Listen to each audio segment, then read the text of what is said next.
மதுரையில் இஸ்லாமியர்களின் புனித இரவான லைலத்துல் கத்ர் இரவையொட்டி நள்ளிரவில் 2000 பேருக்கு சுட சுட பிரியாணி பரிமாறப்பட்டது.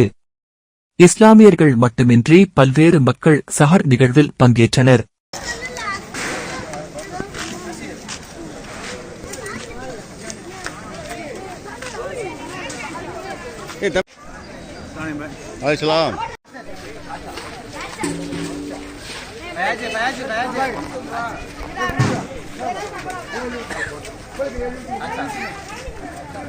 இஸ்லாமியர்களின் ஐம்பெரும் கடமைகளில் ஒன்றான ரமலான் மாதத்தில் நோன்பினை கடைபிடிக்கும் இஸ்லாமியர்கள் பகல் நேரங்களில் உண்ணாமல் தண்ணீர் அருந்தாமல் இறைவனுக்காக நோன்பு நோக்கின்றனர். இந்த ரமலான் மாதம் முழுவதும் நோன்பினை கடைபிடிக்கும் இஸ்லாமியர்கள் அதிகாலையில் உணவு உட்கொண்டு மாலை வரை ரமலான் நோன்பு இருப்பார்கள். இந்நிலையில் ரமலான் மாதத்தின் 27 நாள் இரவினை இஸ்லாமியர்களின் புனிதமிக்க குர்ஆன் அருளப்பட்ட இரவாக கருதி விடிய விடிய இஸ்லாமியர்கள் தொழுகையில் ஈடுபட்டனர்.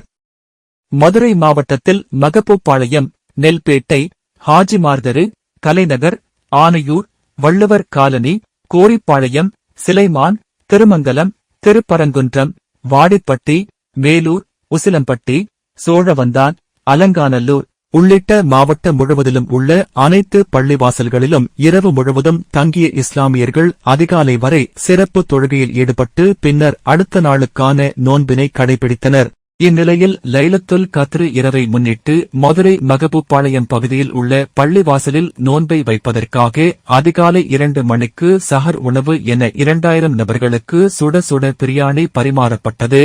இஸ்லாமியர்கள் மட்டுமின்றி மதுரையைச் சேர்ந்த பல்வேறு மக்களும் இந்த நள்ளிரவில் நடைபெற்ற சஹர் விருந்தில் பங்கேற்று பிரியாணி உண்டு சென்றனர்.